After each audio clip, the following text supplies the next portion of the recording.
I never imagined that the night before my engagement party would start with laughter and end with a wound I could never forget. My name is Emily, and for 2 years I believed I had found the love of my life in Daniel, the man who promised to be my forever. That evening the sky was a deep velvet blue and the city lights glittered like scattered diamonds, but inside me a quiet unease stirred that I couldn't explain. My cousin Lily had invited me to her apartment for a girls' night, something she rarely did, and Daniel told me he would be late finishing some last-minute errands for the big day. I remember smoothing my pale silver dress as I stood at Lily's door, my heart beating a little faster than normal. When she didn't answer my first knock, I tried again, and that's when I heard it. A low murmur of voices, and the distinct sound of Daniel's gentle laugh, the one he usually reserved only for me. My stomach tightened as if icy fingers had wrapped around it. I pushed the door open quietly. It was unlocked, which struck me as odd. Candlelight flickered across the living room, throwing long shadows across the walls. I stepped inside, and the scent of fresh roses filled the air, cloying and almost mocking. Then I heard it clearly. Daniel's voice, soft and intimate, saying, "Lily, you make me feel alive in ways I can't explain." My breath caught, my mind racing to make sense of the words. I crept closer, every step heavier than the last. And there they were in the kitchen, Daniel on one knee holding a small velvet box, Lily's eyes wide and shimmering as she covered her mouth in shock. The box was open, revealing a diamond ring that gleamed even brighter than the ones we had chosen together for tomorrow. My world tilted. My chest burned with a mix of rage and heartbreak, as if someone had ripped the air from my lungs. I wanted to scream, to burst into the room and shatter the moment, but my feet felt rooted to the floor. In that frozen heartbeat, I realized everything I believed about love, loyalty, and family had just collapsed, and the life I thought I would begin tomorrow had already been destroyed tonight. For a few seconds that felt like hours. I simply stood there staring at them, my body hidden in the hallway's dim light, while my mind tried to decide whether this was a nightmare or some twisted joke. Daniel held Lily's trembling hand as he whispered words I couldn't quite catch, but the soft rhythm of his voice was enough to slice through me like glass. My heartbeat roared in my ears until it drowned out everything else, and I had to press my palm against the wall to steady myself. I wanted to charge into the kitchen, to demand an explanation, but something deep inside told me to wait and listen. Lily finally lowered her hands from her mouth and whispered, "Daniel, are you sure about this? What about Emily?" Her question was like a spark in the dark.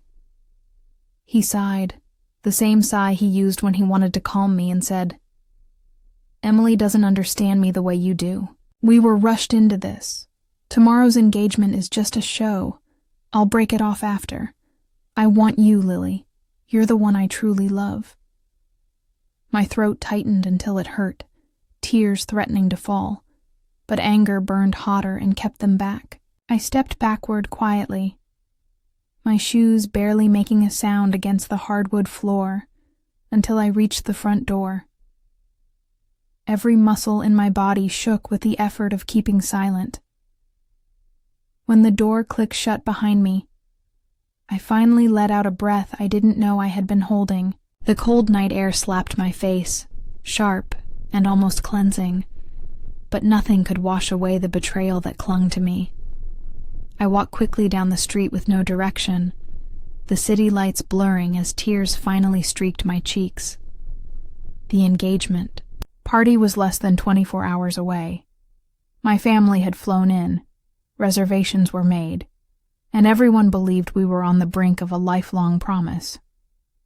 I thought of my parents' proud smiles, the countless hours spent choosing the perfect dress, and the words I had rehearsed for tomorrow.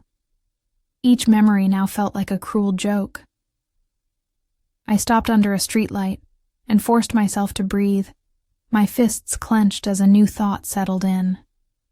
They thought they could humiliate me, but if they believed I would crumble quietly, they were wrong. A plan began to form like a flicker of fire in the dark, and I knew I would not be the victim of their deceit.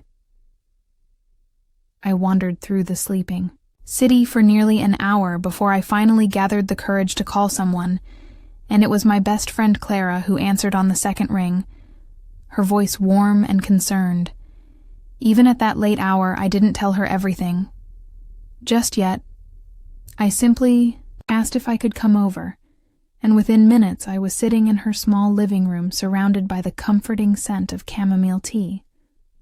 Clara listened as I poured out the entire story, every detail of what I had seen and heard spilling from me, like water breaking through a dam. Her eyes widened with each sentence, and when I finished, she reached across the couch and gripped my hands tightly. Her own face, a mix of fury and disbelief. "Emily, you can't let them get away with this."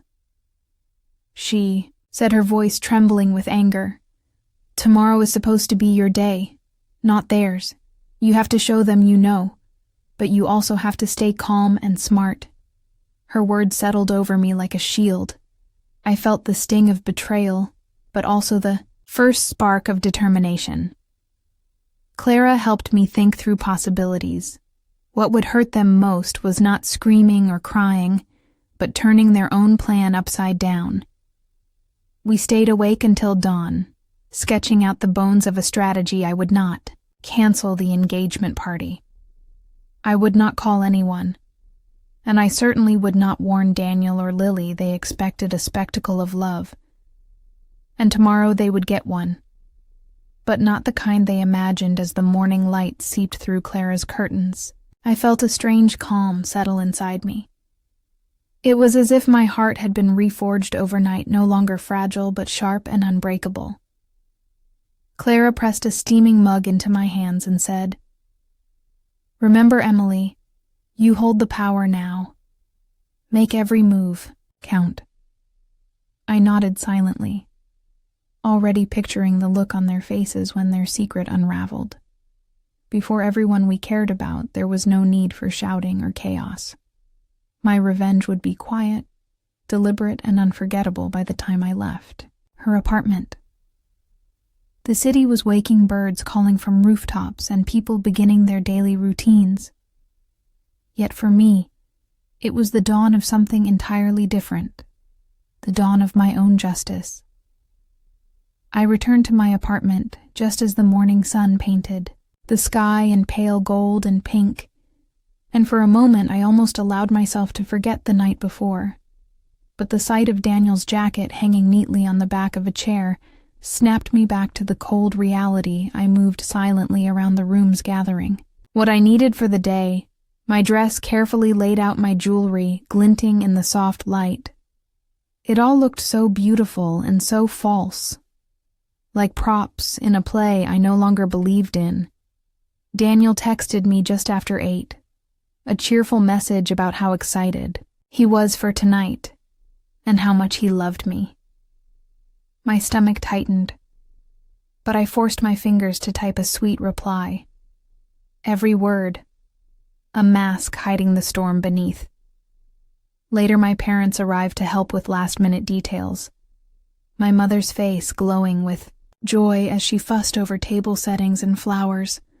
I hugged her tightly, letting her warmth ground me, even as my mind replayed Daniel's words to Lily over and over, each repetition sharpening my resolve. When Daniel finally came to pick me up for the final rehearsal dinner, his smile was as easy and charming as ever.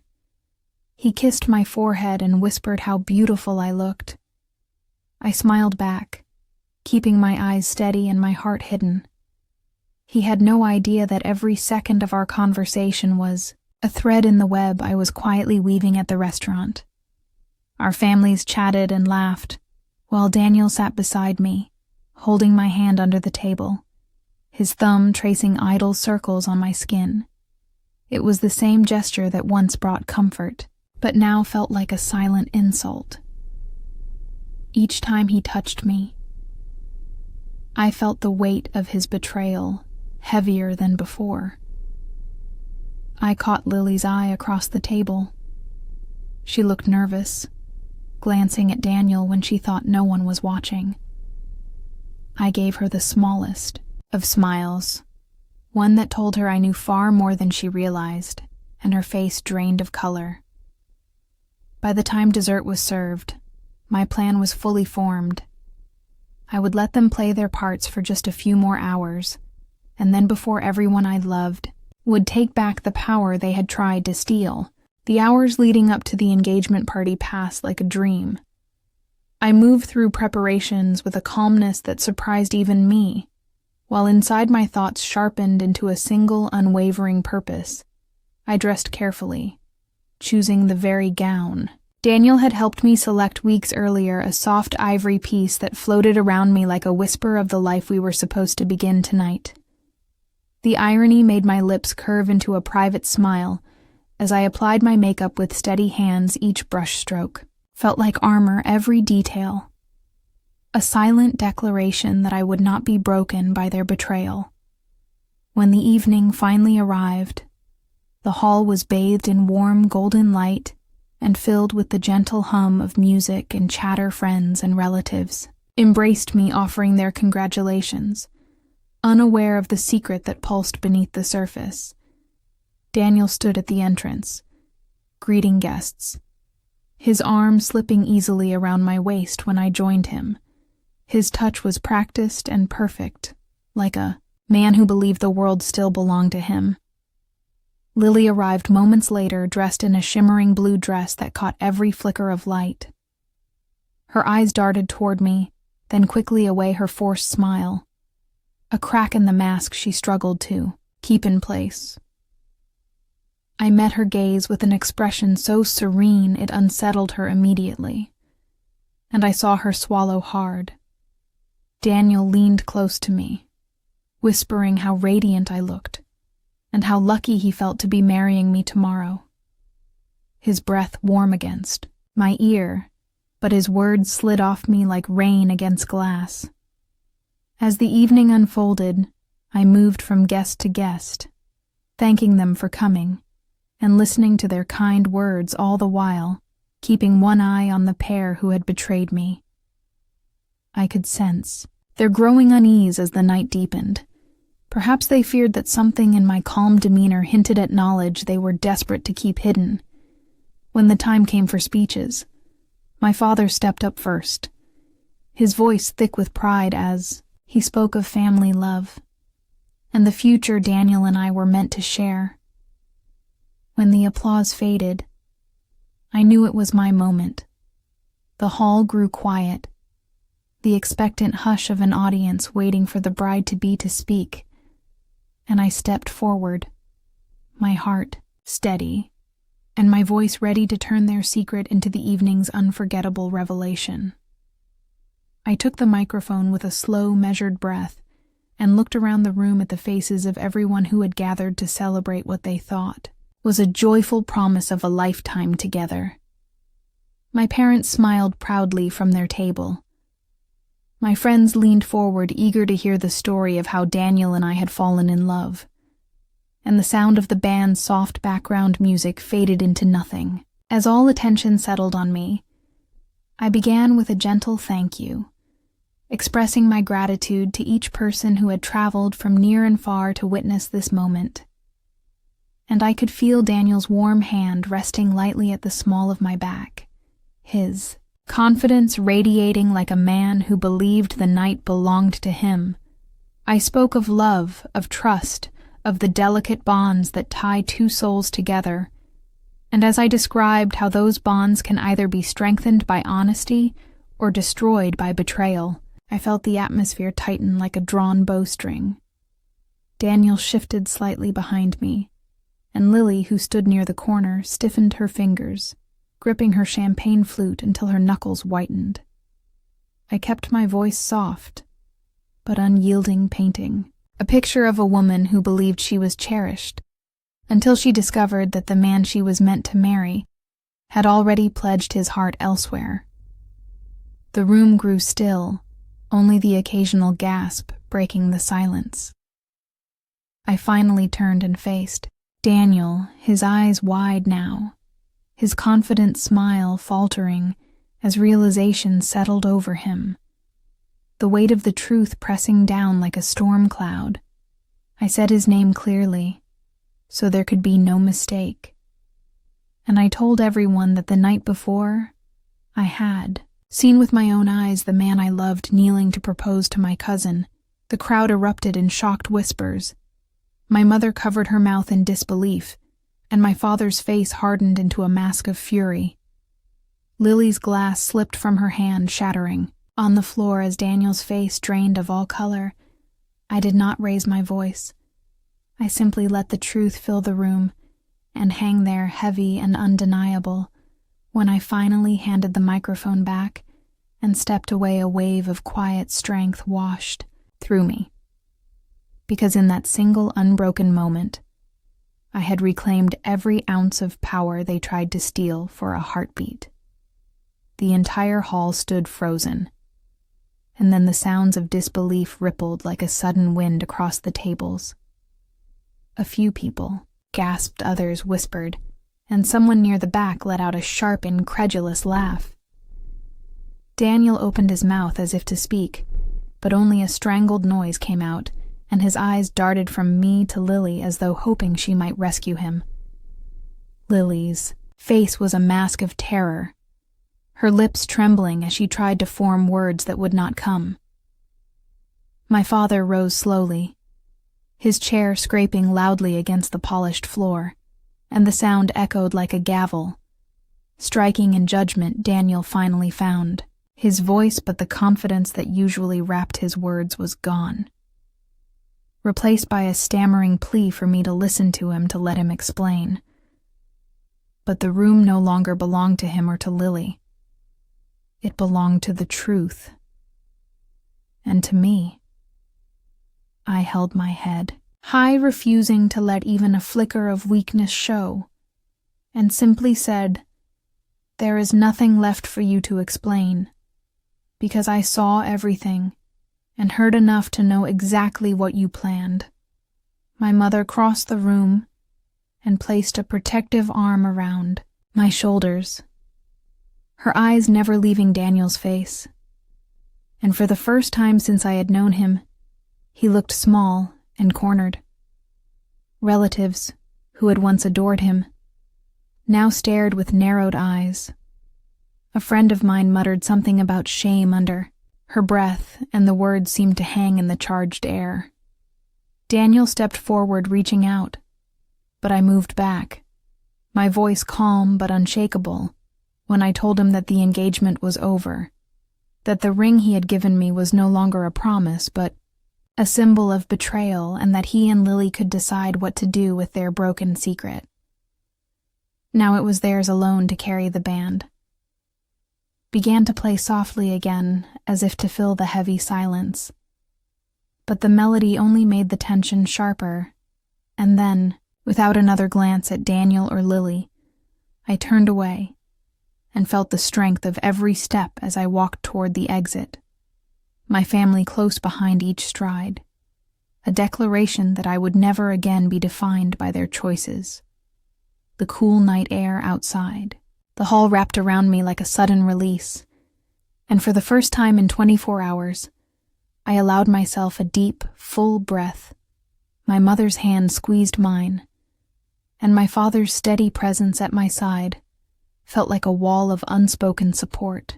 We moved away from the entrance, where muffled voices and scattered gasps still drifted from the stunned crowd inside.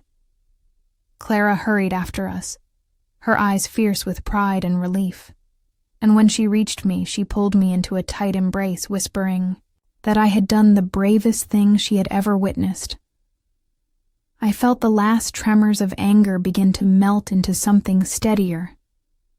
Not forgiveness, but a quiet acceptance that the life I thought I wanted had been nothing more than an illusion. We stood together under the glow of the streetlights, my family and closest friends forming a small circle of strength around me, and I realized that even in the wreckage of betrayal, I was not alone.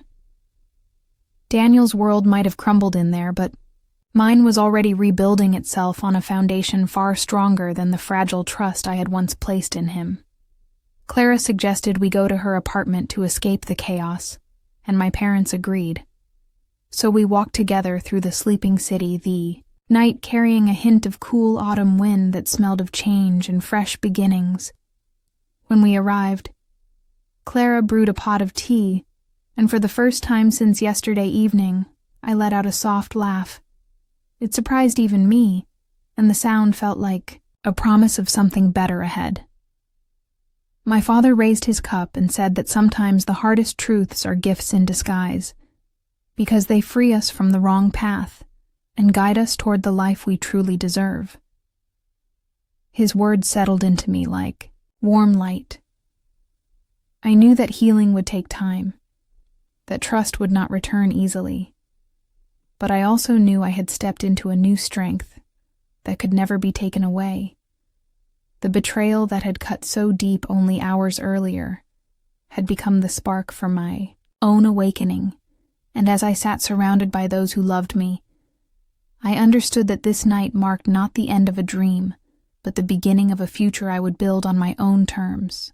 Later that night, after my parents had gone home to rest and Clara had drifted off on the couch, I sat alone by the window, watching the city lights flicker like distant stars, and allowed the quiet to settle deep inside me. The pain was still there, a raw ache that pulsed whenever I thought of Daniel on one knee before Lily, but it no longer felt like it was controlling me. It was simply a wound that would heal in its own time. I thought back over every memory, every whispered promise, every late-night conversation that I had believed to be true, and for the first time I could see the small cracks that I had ignored the excuses for his late meetings, the way his phone always seemed to be turned face down, the sudden distance in his eyes. When we talked about the future, these pieces now fit together with painful clarity. Yet instead of drowning in regret, I felt a steady calm, as if the truth had freed me from a life that was never meant to be mine. I opened my journal and began to write each word spilling out like a quiet confession, not of weakness but of strength. I wrote about the courage it took to stand before a room full of people and speak the truth. I wrote about the friends and family who had closed ranks around me when the person I trusted most betrayed me. And I wrote about the woman I was becoming, someone who would no longer bend herself to fit another person's idea of love. When I finally set down the pen, the city outside was silent, and a soft gray light hinted at the coming dawn. I realized that while the night had started as the end of my engagement, it had transformed into the beginning of my independence, and a kind of peace I had never known before. I knew that healing would not be a straight path, but I also knew that every step forward would be my own, and that thought brought a quiet smile to my lips. The first genuine smile of the new life waiting for me. Morning light spilled across the city like a gentle tide, and I watched it from Clara's window, feeling the calm certainty of someone who has survived the worst storm of her life and emerged standing. Daniel and Lily were surely facing the weight of their choices. Now their secret no longer a secret, their shame laid bare, before every friend and family member who had once believed in their innocence. But their consequences were no longer my concern, because for the first time in years, my future was mine alone. I brewed a cup of coffee, letting the rich scent fill the small apartment, and thought of the road ahead. It would not be easy to rebuild the pieces of trust and hope, but I would rebuild them on my own terms, not on the fragile promises of someone who had already betrayed me. My phone buzzed with messages of support from guests who had witnessed last night's revelation. Some expressed shock, others offered love and admiration, and each word felt like a small stone, strengthening the foundation of my resolve. I replied with quiet gratitude, knowing that the real victory was not in humiliating Daniel and Lily, but in refusing to let their betrayal define me. Clara finally stirred, stretching and smiling sleepily, before wrapping me in a morning hug and telling me that I looked stronger already, and I believed her, because the woman who stood there in the soft light was no longer the naive fiancé who had walked into Lily's apartment 2 nights ago. She was someone forged by betrayal into resilience, someone who had faced the deepest, cut and chosen, not vengeance but freedom. I thought of the party hall, the gasps, the shattering glass, and how I had held my head high without a single tear, and I knew that would be the memory I carried forward, not the pain, but the power of claiming my own voice. I took one last look at the skyline painted in hues of gold and silver, and whispered to myself that this was the beginning, not the end. The end had already passed quietly, and the dawn before me was a promise of a life lived in truth and in strength, and that was the sweetest justice of all.